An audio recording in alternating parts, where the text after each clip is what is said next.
when I wanted to work in venture capital, and I don't know why I wanted to work in venture capital, but I thought it'd be a good idea. And a lot of the VCs, I was living in NorCal, a lot of the VCs there were saying, yeah, come on in, EIR. I'm like, I don't know, I kind of done that before. I want to be a VC. Okay, well, we have a principal role open. I'm like, I don't know, I'm 39. I sold 2 companies. I feel like I proved myself. Okay, well, you could be an operating partner or a venture partner. And I'm like, well, what is that? Well, you get to be involved with our portfolio companies after we invest. I'm like, well, I want to be a general partner. And there weren't a lot of general partner like openings. So I talked to my buddies at GRP, and they had funded my 2 companies, so I knew them.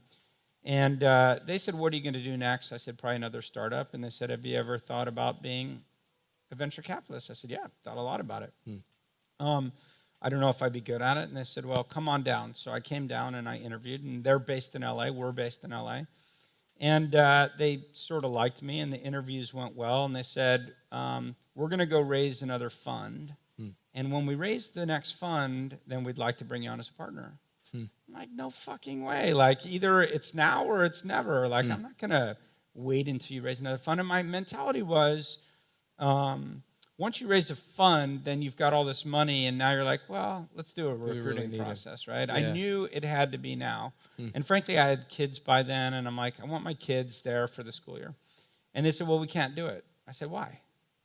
And they said, well, we don't have the fees to pay you what you want to earn because we haven't yet raised our fund. I said, I don't care. Just pay me half fees. Pay me half what you think I want to earn, and I'll pay all my own moving costs. They said, we couldn't do that. I said, what are you talking about? You can't do that. Of course you can do that. They said, well, we'd feel bad.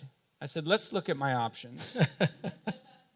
I can go. That's like the first time that phrase has ever come out of a Well, I can VC's mouth, right?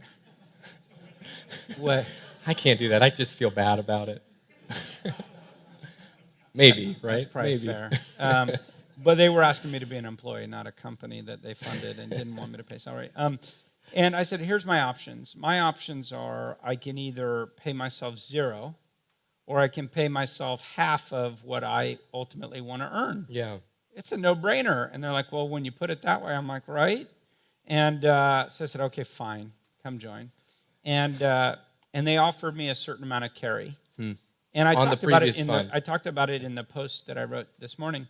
They offered me a certain amount of carry, and that carry was about 1/3 of what a normal entry-level partner in a fund gets. And I thought to myself, well, that's a bit low, but I don't want to fight. I just want to get in the door. And once I'm in the door, I know I can prove myself. And if I don't, then I suck anyway. But if I prove myself, then I have the right to ask for more later, which is, in fact, what happened. And, in fact, I'm now managing partner 6 years later. But back then, it was like 1/3 of the normal entry level of the most junior partner that came in. And the reason I pointed out is I had another guy who was coming out of Stanford, and he had just finished his 2nd year, and he said, my lifelong ambition to be a VC. I'm like, that's a pretty unfulfilled life, but if that's your lifelong ambition, how about you come work as an intern? And he said, what do you mean? I said, well, we're going to be hiring in 6 months. We're not hiring now. Come be an intern for 3 to 6 months. He said, well, I can't do that. I said, why? He said, well, I'm finishing my 2nd year of Stanford, not my 1st year. Maybe you misheard me.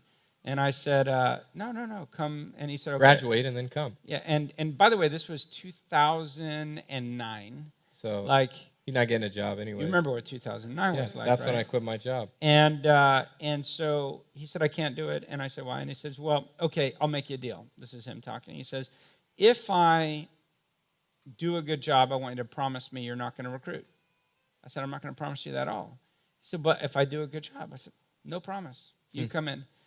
And he said, well, then I can't do it. I said, okay, well, fudge off. So he didn't take the job. And I thought to myself exactly this. If you're not confident enough in your ability to come in and knock the cover off the ball, and of course if he knocked the cover off the ball, I'm not going to take a resume of someone I've never met with a guy on the inside who's crushing it, right? That's right. But he didn't have the confidence in himself, and he wasn't willing to take a risk. And here's the thing. Here's the punchline. This is a very long walk to get to a punchline, is if you as a VC are not willing to take risk, how can you ever understand what it's like to walk in an entrepreneur's shoes? That's why I told him no. Called me back 3 months later and asked for the job, and I told him no again. What's he doing now? I have no idea. That's a great story. I'm serious. You can laugh all you want. Said deadpan.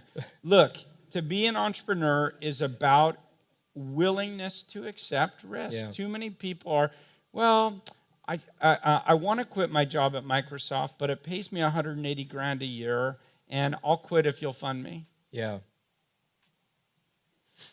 I mean, you have absolutely no self-confidence to take that risk in yourself. Why should I take a risk on you?